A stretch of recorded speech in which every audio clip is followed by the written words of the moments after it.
Good evening, everyone. Thanks for joining me in this video. P2B meets Afe Babalola to beg and then visit Dele Farotimi in Ekiti prison. Now, I think what P2B did is the best thing he could do. I will not condemn him for doing this. I think I will commend him because he's like a person now who has been placed in the middle of commotion.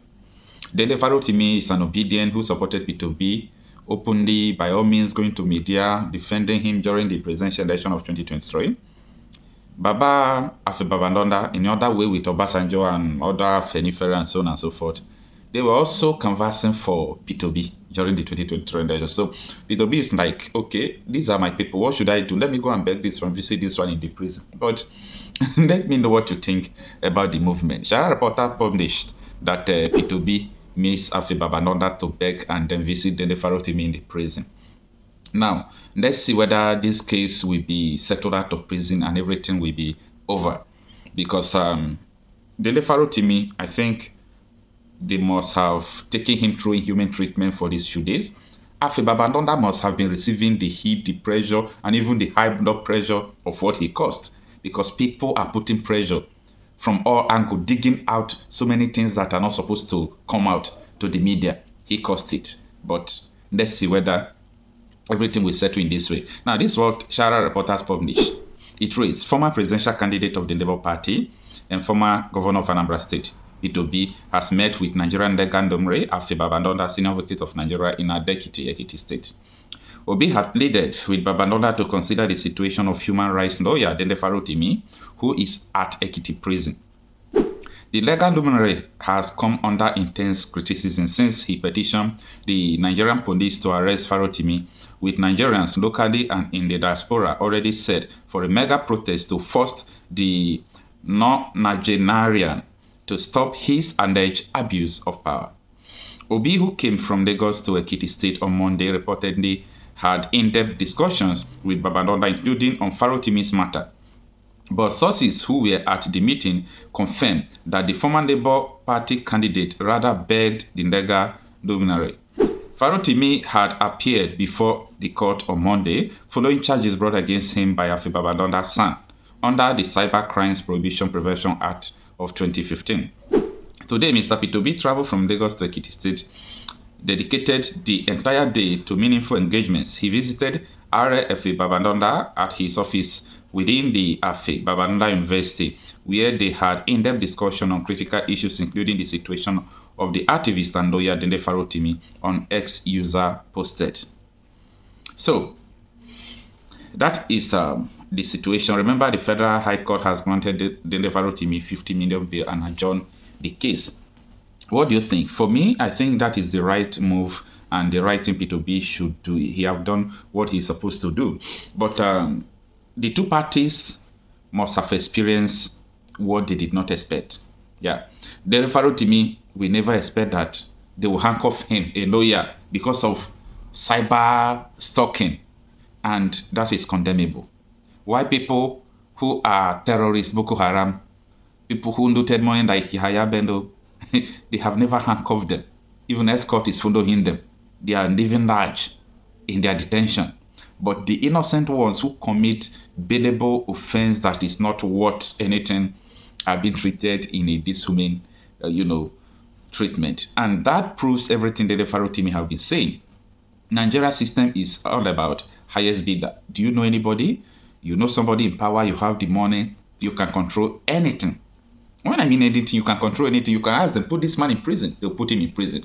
Put this one in jail, they'll put him in jail. Do this one, they will do it. They will be just answering your yes and not in your person. They are answering the money there. Or they are answering fear there because they know that if they do not do this, you might remove them from the power. So Nigeria is going through something that could finally destroy her. Yeah. Because when I mean finally, that is not to say that Nigeria has not been destroyed. Yeah, Nigeria has been destroyed. But when I mean finally, to pieces. So the system is being scattered every day, and So I really thank P2B for his move. I think that is what he's supposed to do, because I don't think there is anything he can use to pay Dele Farotimi back for the support he gave him during the 2023 presidential election. So Babalola as well, everybody is against him. Almost everybody on the internet, they are against him because he's not supposed to take the matters like that. And secondly, Baba fully knowing well that he was guilty, that what Dele wrote was right. He knew. Then why did he go on and start prosecuting the man, writing petition to the police and so on and so forth? That was wrong on Baba's side. Knowing fully well that he was corrupt, knowing fully well what he transacted with Obasanjo, knowing fully well that Obasanjo gave him money to go and buy judges. Then they will be very tender then. Then they knew everything that transpired now. Then is about 50-something years now. So he knows what transpired to 2004 here. Then there was a lawyer then. He should be in active politics stuff then. So he knew what he wrote. And then I was sounding so confident in all the, all the speech he gave. What is it called? Press briefings. He was sounding so confident. He said, sue me. Don't use police to embarrass me. Sue me. I'll go and answer. Don't use police. You understand? And they did not use the police that they're supposed to use. What happened in Lagos State. Dele is in Lagos State. They came from Ekiti State. Took him back to, they came from Ekiti State to Lagos. I took him back to Ekiti State to go and face God. Anyway, Nigeria makes me laugh sometimes. Sometimes I will be in a sober mood thinking about the whole situation. Sometimes I will just be laughing. Why am I laughing? I'm laughing because the situation is absolutely laughable. It's absolutely laughable. Let me know what you think in the comment section. Thanks for listening. See, Teju, the apple tree will not grow in Lagos because it was never intended for the soils of Lagos. But plant coconut, it will thrive. I was born to live here, and so are you. But people go where they will survive, and that was all you did. But if you had come to me today to say to me, Ẹ̀gbọ́n mò ń lọ o, I will probably not have said to you what I said at that time. Not because I will still believe that you were better off abroad. No, I still believe you are better off in Nigeria. But as you have heard me say, the first person who used that word escape was Seun Anikulapo. He said, no, people are not migrating, they are escaping. The reality is that the Nigerian abroad is escaping, is not migrating. That you decided to leave at the time you did is a reflection of the wisdom you found in understanding the environment in which you have found yourself. It is not that anything is intricately wrong with seeking greener pastures in other climes. But I am telling you that in all of my travels, and I've been to a few countries around the world, and I have never come across a single Nigerian who has told me that they are happy to be outside of Nigeria, but they have left because Nigeria has constrained them and rendered it very difficult for them to actualize themselves or to fulfill their potential. So it is the constraints of Nigeria that has led a lot of people to leave Nigeria. So the wisdom of your decision is unquestionable. But I am not sure that a day passes without you looking back at Nigeria. I'm not sure you can ever be happy if you had to cut yourself off completely from the mad country that you left behind. But when you speak with me and I tell you, the wise ones have left, it is the truth. The objective reality is that there is nothing about Nigeria to suggest that those of us who have stayed behind are sane. You actually have to be insane to have a choice about leaving Nigeria and then elect not to go.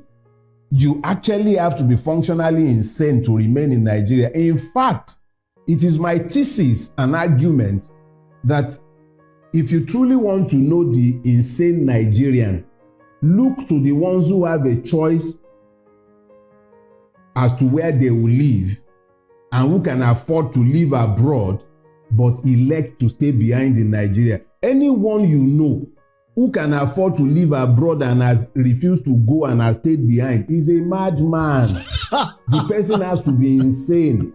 Yes, now, the person has to be insane. How can you exercise a choice to remain in a place that is as functionally crazy as our country has become? Everything that should not happen, every abnormality has been normalized in our space. Everything that shouldn't happen is happening in this place. Everything. And yet, we all carry on as if it is completely normal. So, yes, I don't believe that it is right for a Nigerian to leave Nigeria and go abroad, especially America, because even the blacks who are born there, who are fourth and fifth generation, are not accorded the full rights of a human being. When the system can find its way to deal with them the way it is structured to deal with them, it still deals with them as though they are still enslaved. So as bad as he bad, the Nigerian soldier look at me too, I can shakara him. He doesn't know who my father is. If it comes down to that level, we can shakara each other. May God rest Pius Adesomi in his bosom. I read a piece that he wrote some years before he died, how he would have to drive all the way into the Canadian bush to go and hoot his horn. You know, he hadn't been hearing car horn, so he would drive into the forest to go and press his horn so that he can hear it, because it's too normal and sane in that place, and he's not used to the normalcy and sanity.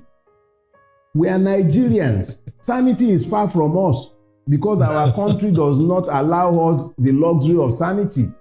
That is just the reality. So you've described yourself herein as being an insane person. If I was sane, why would I be in Nigeria? I have to be insane to be here now. Look, sanity is an handicap. If you are too sane in Nigeria, okay, let me tell you something. If you want to know how insane we are, drive into a roundabout in Nigeria. You are driving into the roundabout, you know that the person in the roundabout has the right of way and you are waiting for him to go. He is abusing you for not moving. The one behind you is hunting for you. We're a law. The person who has the right of way is telling you, Olori Buruku Koshikuro now, because he doesn't know that he's the one who has right of way. So now when you are confronted with that, how can you talk about it being sane? A policeman, in Yoruba language, you call a policeman Olokpa.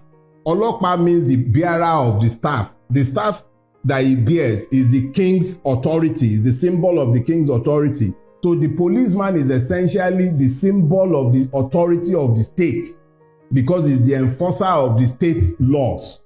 Policeman, a creation of law, turns his gun on you, a citizen, and he tells you, I will shoot you and nothing will happen.